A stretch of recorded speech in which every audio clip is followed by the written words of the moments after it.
Hello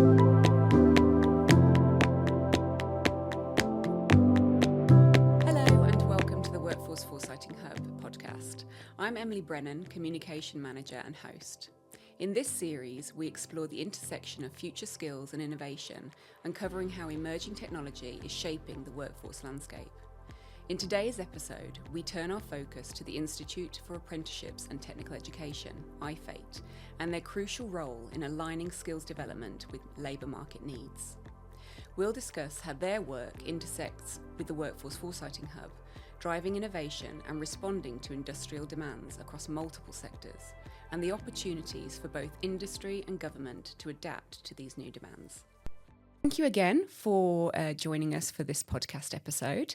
I'm delighted to have two new colleagues with us today, and we'll start with some introductions. Could I come to you first, Jonathan? Yes, hi, I'm Jonathan Mitchell. I'm one of the Deputy Directors at the Institute for Apprenticeships and Technical Education, and my work is concerned with future skills and innovation and how we detect labour market change and make sure that that is reflected in the skills products that we approve.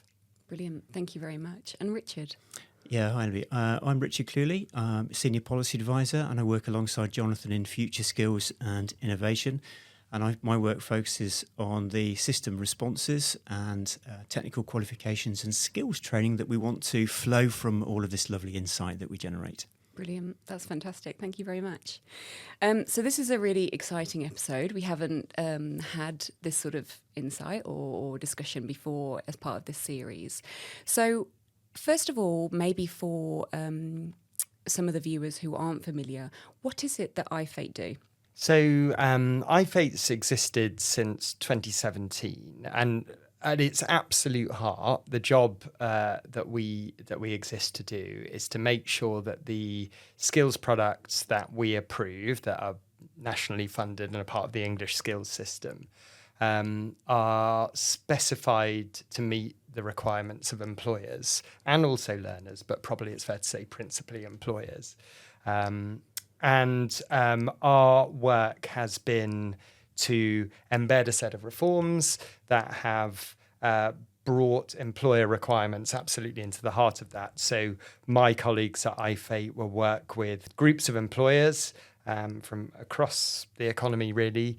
They will sit down with them. They will establish what their skills requirements are in a particular set of occupations. We'll sort of write all of that down and print it out into a nice set of occupational standards. And from that flows the learning outcomes of apprenticeships, technical qualifications of various different kinds, and support to the rest of the skills system as well. That's our absolute job. And if you think that in the last kind of 7-8 years now, we have been doing that work. There are getting on for 700 different occupational standards that employers have specified with us. There's a range of technical qualifications of different types, level 3 such as T levels and levels 4 and 5 such as HTQs.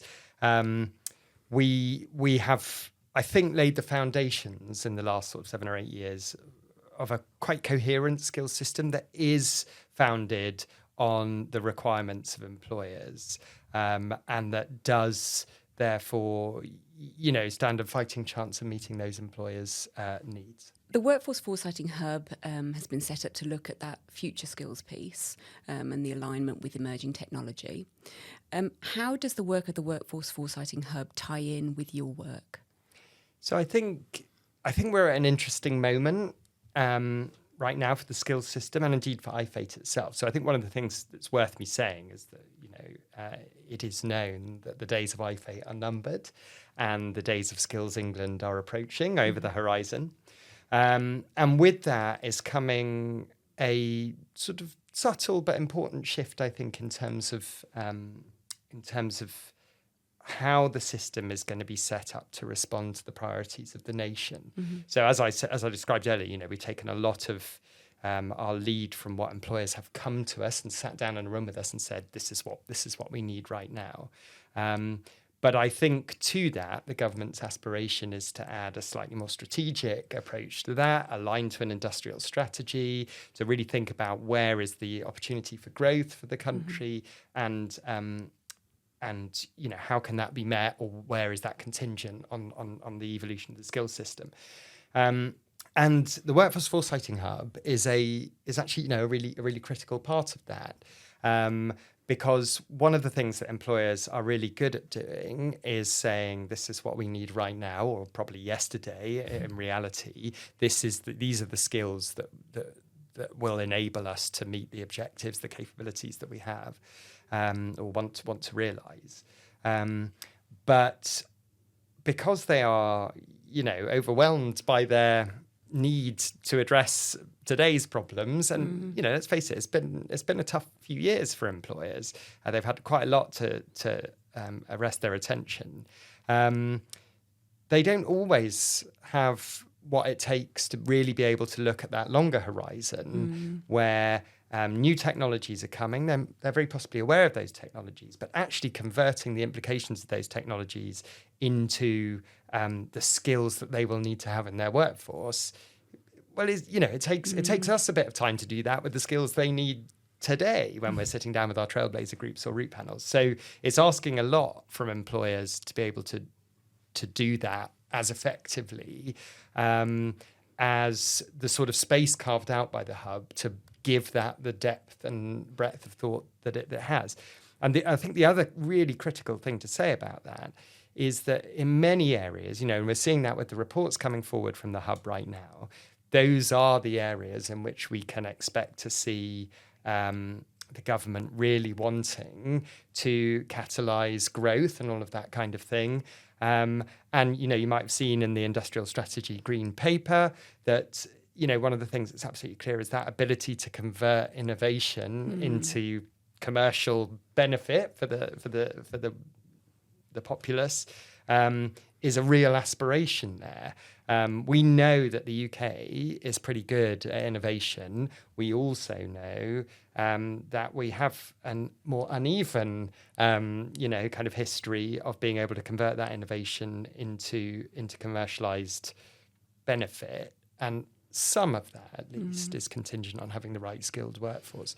So from my point of view, seeing that kind of general shift from the way that our priorities are set from a completely demand-led, I think, approach to one that blends demand and strategy, and the hub's ability to bring together technologists, innovators, employers, of course, and others to spend the time it takes to do that thinking is really, really important, and clearly enables us to detect and then, of course, in the work of Richard, respond to what those changes the demands those changes will place on the skills system. Yeah, and I think to add to that, the challenges of the awarding sector as well. I'm really pleased and really enthusiastic about the educator role in the hub's outputs, because the awarding organisations and higher education providers also often end up acting on weak signals, because it's difficult to aggregate and even acquire those employer signals of demand for workforce, perhaps even in over a short time horizon, let alone over longer time horizons. So it's great that the educator side is captured and then fed in, because that's critical to providing the system responses that we want to. And I've had many conversations already on the back of hub output with awarding organisations and higher education providers that are really excited about the connection with the occupational standards and the educator's viewpoint being factored in from scratch. That's great to hear. I'd just add to that as well. I think so I've been on this journey, funnily enough, right since the sort of first twinkle in the eye of the Workforce Foresighting Hub. So I was lucky enough in my first few years at IfATE to go on a bit of a study tour with Paul Shakespeare and others, to go and have a look at some of the ways in which this was being done in Switzerland and Austria and Germany and other places. And right from that very moment, the value of what the hub was aiming to do was so evident. I think at that time, it felt to me at that time that we were so busy trying to kind of lay the foundations of the whole system that, to be quite honest with you, it might have felt in some ways like a bit more than we could really cope with at that moment. But it's been lovely to have come along that journey with with all of these great partners, and we've never really lost the contact between IfATE and its work and this piece, because we knew in the end, the job of IfATE or in Future Skills England will not just be to kind of create a system, but also to maintain it. And that, we are 100% ready to operate in that space. And the hub has also reached a sort of place of maturity where, it is supplying the things that we need. As part of that very early stage, right from that, those first few days in Switzerland, Paul already had in mind the idea of the kind of skills value chain. We know we have a role to play in the middle of that value chain. It's not just, as Richard was just saying, it's not just about detecting the change, but it is also about making something happen as a result. It'd be lovely to have some really fascinating insight. It is all fascinating, but actually, unless this converts into actual system responses, we might as well have not bothered. So we can see our role in the skills value chain. There are other roles further down that chain, which also need to come to pass. But we absolutely want to play that role and get the best that we can out of this brilliant work that's being done. So how is your work evolving, and how is that developing with the systems that the Workforce Foresighting Hub has been able to develop? This is really the critical bit of this. I think, when we started in 2017 at IfATE, we inherited a sort of approach to the creation of occupational standards and the maintenance of those that was quite an analog one. And to be honest, we're still running that to one degree or another.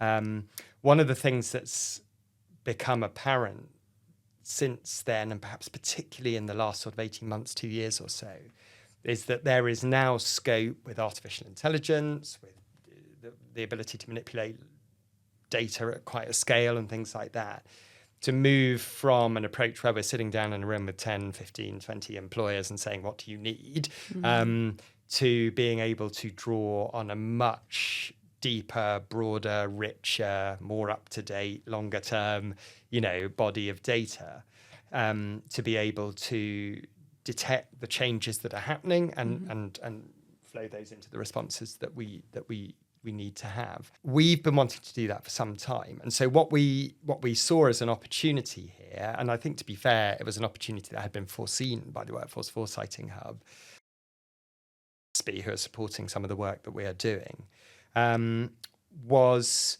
a whole load of insight and evidence beginning to emerge at what we've been calling Horizon 2, that more distant horizon, that was coming together in a very valuable data cube that is at the heart of the Hub's foresighting process. And we knew that we wanted to add to that, not just that kind of Horizon 2 data, but a bit more at sort of what I would call Horizon 1. So what is actually happening in the labour market right now? Even, what Richard was referring to as those sometimes quite weak signals where stuff is starting to happen, but we haven't quite seen it play through yet, right up to, yes, actually this thing has already become the norm in whatever occupation it might be.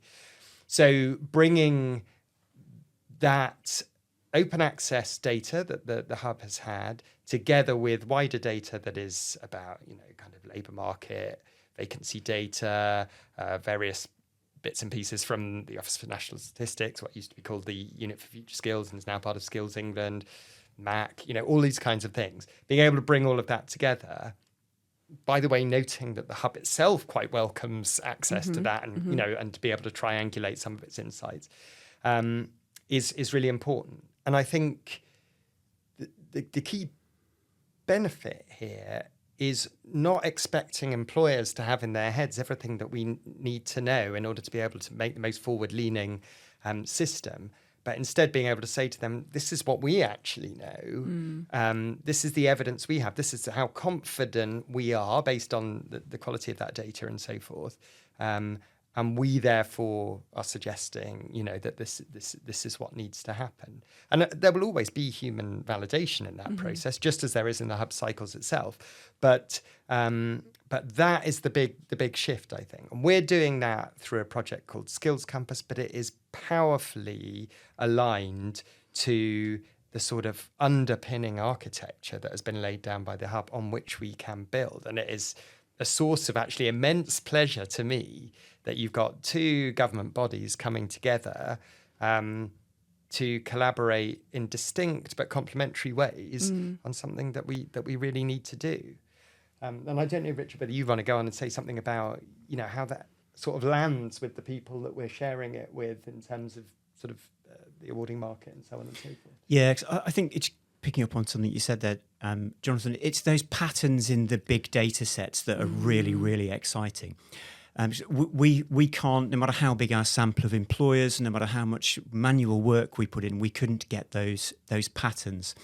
And at the moment, we're looking at using those patterns in two sort of primary ways. First of all, again, as Jonathan said about maintaining the edifice, we need to be able to detect those patterns and feed that data into the occupational standards. So we might need to revise occupational standards, keep that content up to date, keep them delivering skills that are in demand.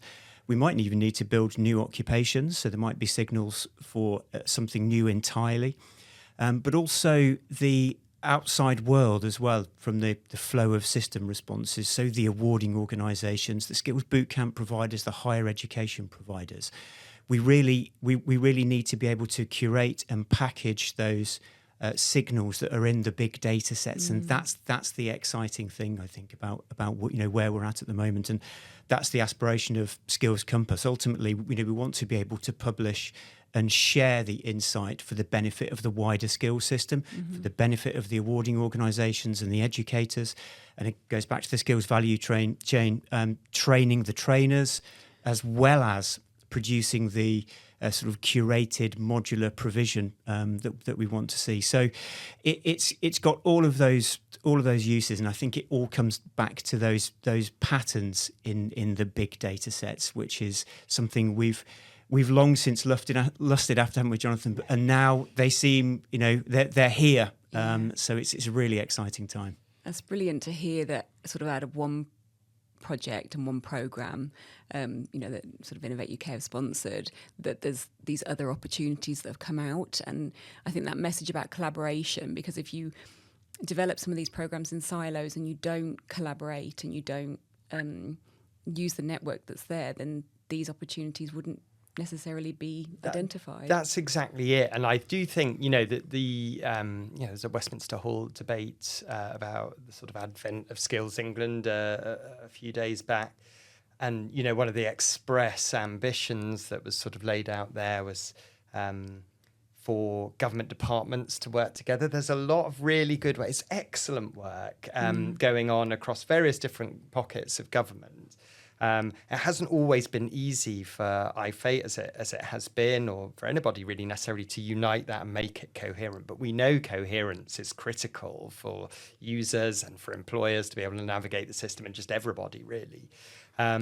So being able to be a sort of illustration of where two bits of government can come together in a complementary, non-overlapping, mutually supportive way, that has been a real benefit. I mean, it is literally true that we would have really struggled to deliver the Skills Compass element of this without the amazing support that we've received from Innovate UK, but also all the kind of component parts of that quite complex body. And we know that's supported by, UKRI and DSIT and all of those kinds of things. These are really important groundworks for being able to show how we can do some of that stuff together. So I think, that it's helpful to be able to talk about this on this podcast because, without a shadow of a doubt, we need to be under no illusion that has been hard to achieve over the last sort of 10 years in the skills system. And yet, we've actually not found it that hard to achieve at this particular moment in time. And there must be some lessons we can learn from that. Yeah. Brilliant. I think so, and we're all adding in our own expertise as well. I was really excited when I first saw the fit surplus model, which kind of compares future occupational profiles with the reference set of the IfATE occupational standards. And then, gives us a readout of the degree to which the current KSBs, the current knowledge, skills and behaviours will actually service those future occupational profiles. And it's that sort of thinking. It's the thinking that's coming together as much as anything else, isn't it, Jonathan? The great idea and the fully functioning idea of the fit surplus model fits really well with what we're trying to achieve in Skills Compass as well. So it's the complementary nature of us all being round the table, bringing our expertise and then our different expertise, but then the outcome being much better than we would have achieved on our lonesome. I think you mentioned before, Jonathan, that granular detail that is achievable through the data. Like you say, where you refer to the fit and surplus model and the level that it goes to.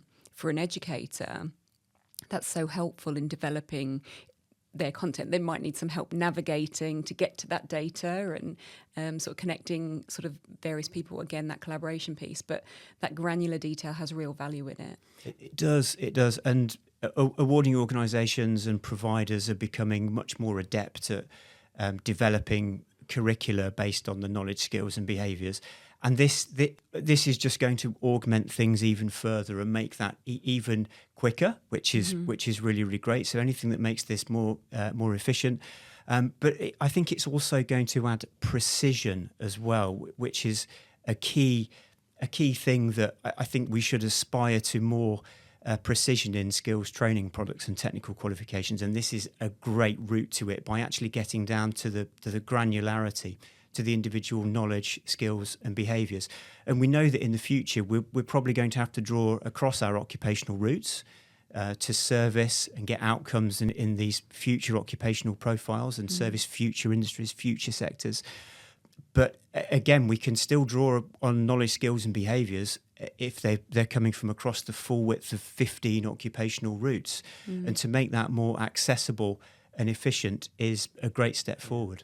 Yeah, definitely. I think that's right. And the sort of data foundations of this, which may sound in a way quite dull, but they are so critical. They unlock so many possibilities, and I think they also pose a challenge to all of us, which is how to make sure that data lies at the heart, not just of what IfATE or Skills England might do and what the Workforce Foresighting Hub might do, but really, how can that be the place where a lot of that kind of skills thinking comes together? And it's certainly what you're hearing, isn't it? In the conversation you're having with awarding organisations or the provider community or whatever, they would love to think that we were all analysing a common set of data so that we could understand the conclusions each other are drawing better.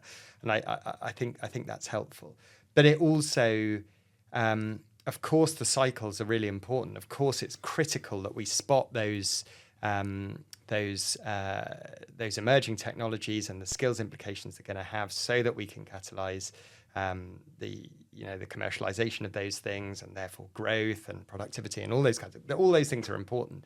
But actually, the other thing that I think the hub managed to achieve, and on which we are building right at the moment, was a really thoughtful data architecture that will unlock a huge number of things in really practical terms for our own use cases that we will need to do as we do our work on developing new standards or qualifications, whatever it might be.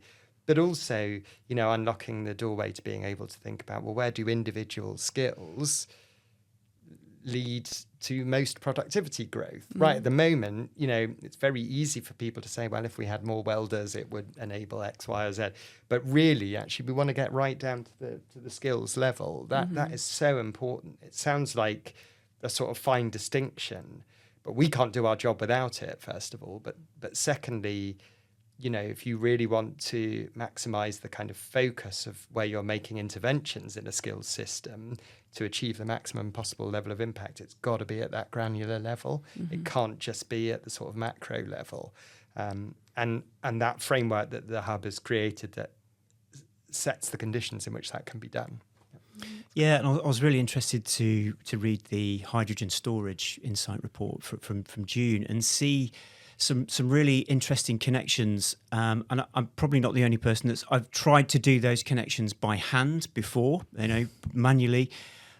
So, where would KSBs regarding say, pressurized vessels, containers, where would they be on our occupational maps? They wouldn't be in a hydrogen space because we haven't specifically got hydrogen storage, but they might be in aircraft certifying technician, where there's already great knowledge and a lot of experience of using pressure vessels and containers for holding fuel sources, and likewise the safety skills in the hydrogen sector as well. Well, where would they be? But to see that to see that automated down to the level of the knowledge, skill, and behaviour is really exciting and holds a great deal of promise for the future. That's 100%, isn't it? I mean, just to put that in another way, if something is detected, well, I think the hub has already said that it may not expect to detect any or many brand new skills at all, and maybe that will be the case. What we obviously find at IfATE is that skills don't tend to emerge as new things. Rather, they are very specialist in a certain corner of the labour market somewhere, but they become less specialised or, more. They sort of transition across different occupations. You can think of plenty of examples where that has happened. So part of the help is to be able to detect if the hub has detected this particular need, where can we find it in the standards already? And what does that tell us about, like, how's that already being assessed? What other skills does it typically come hand in hand with? All of that kind of stuff. So again, all of that is unlocked, isn't it? It is, and that's unlocking these perhaps not necessarily new skills, but new configurations of skills. And I think that's again the sort of exciting thing that we've seen from both the construction output and the hydrogen storage output, which we're currently working with in IfATE at the moment. It gives us a nice view of the distribution of where these skills currently are, probably in the workforce, in the labour market, but where they may be in the future, and as Jonathan said, matched with what, paired with what, and in what type of configuration. And I think that's, having done that manually myself for a variety of different future potential roles and growth sectors, to have that data there is really powerful. Very powerful indeed. Yeah. One thing that we've noticed from the individual cycles is things coming out that they weren't necessarily expecting. So they're expecting lots of technical requirements and sort of skills and capabilities, but they're also pulling out, you mentioned sort of regulatory sort of specialisms that are needed, or some of those more enterprise functions around data management and that they weren't necessarily expecting to see, but there is then commonality across sectors because we're seeing it coming out across multiple different cycles, in biopharmaceuticals to floating wind to hydrogen that you referred to already. And that's been really interesting to see those sort of cross-sector disciplines. Yeah, where else in the economy is this skill already? And we've got things like regulatory compliance actually really well covered on the occupational maps, but it might not immediately jump out to somebody who is constructing modular provision for something like hydrogen, where there's a great deal of compliance and safety and regulatory concerns and demand. So I think that's a really interesting piece of information to know where that skill is now on the occupational maps, and we don't need to reinvent it. We can actually redeploy to this new and I think regulator. I've been working in the health and medtech sector recently as well to look at skills and future skills demands in health and medtech, and regulatory and compliance comes up very heavily there too. Again, we've already specified it. We've already got some degree of employer-led and employer-specified definitions in the form of knowledge, skills, and behaviours. So why not redeploy those as a starting point for the modular provision that we know we'll need to increase, say, the volume of that sort of role in the job market. Yeah. And I think just to add to that, I mean, it has the potential to be a profoundly two-way street.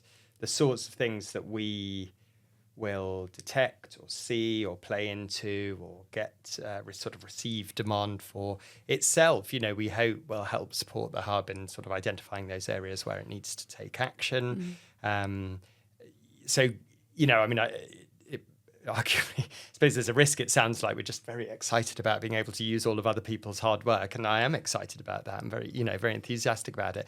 But I think there's also a quid pro quo there that enables us to help the hub sort of identify those areas of sort of critical demand, and for us to think about how we best handle that together, which I think just has another benefit.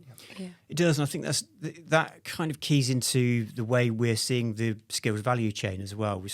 There's a bi-directional flow there, so it's not just from upstream innovation to downstream delivery. We can actually gather information that's useful at downstream delivery and perhaps send it back up the chain towards innovation. And so it's a two-way flow of intelligence, and yeah, I think onto Jonathan's point there, I think this is helping the connectivity of the skills value chain. It's that convene, curate, catalyze and deliver, and it's that connection. It's those connections that are being forged with the data.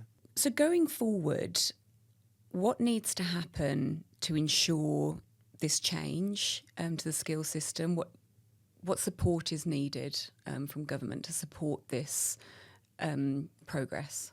I think in some ways we're still at quite early days in some parts of this. We certainly need to continue to prove the concept, right? The ability to take the insight that the hub is producing and convert that into meaningful responses at the right moment that actually have impact, be able to measure that impact and all that kind of stuff. So I think that's certainly one part of it. I think that there is a lot here about bringing not just the Department for Education and effectively DSIT and UKRI and everything underneath that, sort of together, but actually really now beginning to use that as a kind of basis for bringing more government departments to play in the same space. Quite clearly, other government departments have an interest in skills. And as I've said already, it is the sort of stated ambition of Skills England to make sure that is unified. And I think that is a really important part of that. I think not only understanding of what the hub exists to do and how it is doing it and its methodologies and the value it provides, that is important. But so too is the space where people can apply their own data to what already exists to take advantage not only of what the hub is producing, what IfATE might have added in terms of live labour market demand, what they themselves know of and think is important. That is a real opportunity, I think. And whilst we're some way off realising that opportunity right now, there's no doubt in my mind that is part of the key to securing a slightly more unified approach to addressing sort of skills challenges. So I certainly think there's all of that. I mean, I think it's also just about us talking about it, right? That's why we're here right now.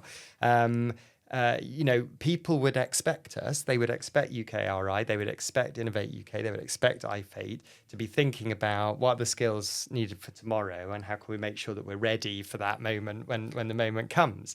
They might not necessarily know how that's being done and that it is being done and what participation we need, including in the hub cycles, to make sure that is done to the best possible effect. So I think there is quite a lot there about being able to sort of share what we're learning, to keep going at it, and to make sure that this is seen as the space where people can come and make that change happen. Yeah, and collaborate. Yeah, and I think certainly the education and awarding sector are really keen to have this one point of contact with the readout for skills. It's frustrating and time consuming and resource intensive to be going through tens of different reports that could be distributed across a wide variety of gov.uk or other websites. So yeah, it's that centralisation, that unifying force, I think, is really important, and I think we're at a really important moment in that unification of skills data. So the two projects together have huge potential. What are the benefits to sort of the wider industry and government missions? So, as I think we've already said, the aspiration to see an industrial strategy-led skills response, I suppose, for want of a better expression, is well understood, and I freely admit would be helpful to an organisation like IfATE, for whom it's sometimes quite difficult to know where to pitch the weight of its work at any particular moment when there are a lot of competing voices. So with the hub in particular, and particularly thinking about that sort of slightly further horizon work, it is very much about the sort of the economy's ability to convert its strengths in innovation into sort of commercial gain, effectively. And there are a whole range of reasons why that can be a very difficult thing to do. But not least among them is the sort of gaps that we have in skills, and particularly at certain levels. So I think we know that the sort of higher technical gap is a real challenge for the economy in this country. We're only some way towards resolving that. The stronger the evidence and the clearer the priorities, the easier it is for government bodies like IfATE or Skills England or whoever to meet those needs. And some of that, comes from the sort of work that the hub is doing. I think the other thing that we might want to think about is the sort of place of enterprises of different kinds within the economy. So I think one of the things that we hear a lot, and I think it is right, is that there is scope for smaller employers to play a greater role in the skills system, and also smaller employers have quite a lot of skills system needs that arguably they might feel are not being met. What's quite interesting about that is that there are, of course, a very large number of smaller employers who are operating in the sort of middle lane of their industry, whatever it might be. But there are many also who are actually the employers right there at the cutting edge, the innovators, the ones who are trying something new. Those employers, I think, arguably, suffer not only from the system not always being able to be quite as forward-leaning as it needs to be, but also from all of the other challenges that smaller employers, certainly report that they encounter in terms of engagement with the skills system. And at least being able to understand and better meet the needs of such employers, particularly where they are at that sort of leading edge of technological change, is probably a key element of solving at least part of that challenge that they face. So what are some of the other benefits then, Richard? I think if we take for instance a growth sector like health and medtech, for example. So health and medtech is largely populated by smaller enterprises. Some of them are clinician led, and they are operating with minimum resources. For those sorts of businesses, it can be very difficult to find the resources and time to interact with the skills system and articulate the skills needs. And that can affect the growth of the sector, but it can also affect even the future of the individual business. So I think that an opportunity that we've got here is to be able to signal for those growth sectors, if you like, aggregate the views of those growth sectors and signal to the awarding organisations and to the providers what sort of skills are required to keep that growth going and keep heading towards that critical mass, really, where the business can start to grow and self-sustain. And I think health and medtech's a good example. There's a lot of clinician-led businesses, and it can be challenging for them to recruit into roles, and it can be challenging for them to interact with the skills system, so articulate what they need to local colleges and the local provider network.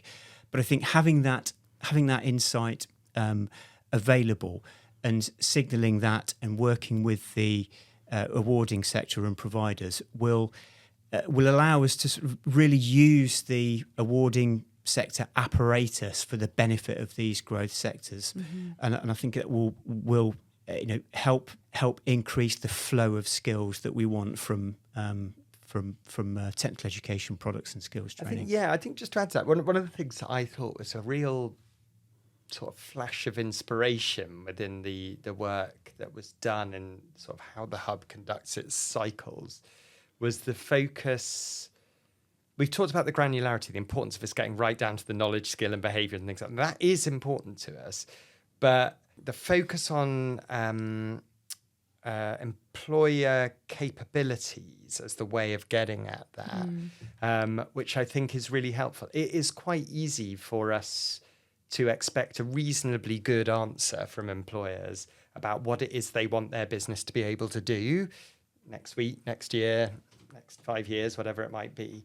That isn't too difficult, but it's quite an art actually to convert that from this is, I want to be able to build this type of wind turbine, or that, to therefore I am going to need dynamic cable installers who can do exactly X, Y, and Z. Yeah. That is asking quite a lot of some employers whose key job is not really to worry about that, and especially arguably in an age in which many employers have, through no fault of their own, become quite used to being sort of consumers of trained resource, right? So they don't necessarily feel like they've had to think about a lot of that kind of stuff. So I think that's one really quite interesting way in which I think sort of the way in which the hub has set about extracting the sort of insight that it needs might well influence some of the ways in which we set about doing that ourselves. And again, I've never thought we were entirely perfect. I think it's great to see these different ideas come forward to be shared, to help us all do our own jobs a little bit better. So that I think will really help. Yeah, I think that aspect of the foresighting methodology is actually really interesting because it starts off in quite an indirect way. So if we take health and medtech, what changes? What does a health and medtech business need to do? Might need to develop an app, might need to develop a piece of hardware, might need to develop a piece of wearable tech, might need to look at a disposable device, right? So what skills would flow from those organisational capabilities? So then if we go for the developing an app, or let's have a look at the software, or developing a piece of wearable tech, let's have a look at it's a really, really nice sort of part of the methodology that I think can help uncover the skills that we need to continue to grow our growth sectors, and we all want the growth sectors to do well for the future prosperity of the economy. So I think that's a really sort of neat aspect of the foresighting methodology. Brilliant. So thank you so much, gentlemen, for joining us on the podcast. It's been really, really interesting. I really appreciated hearing your views, and I'm really excited to hear more about the project going forward as well. If people do want to find out more about the Hub or IfATE and ongoing projects, then please reach out to us on our website, and we will be glad to get back in touch with you. Thank you very much.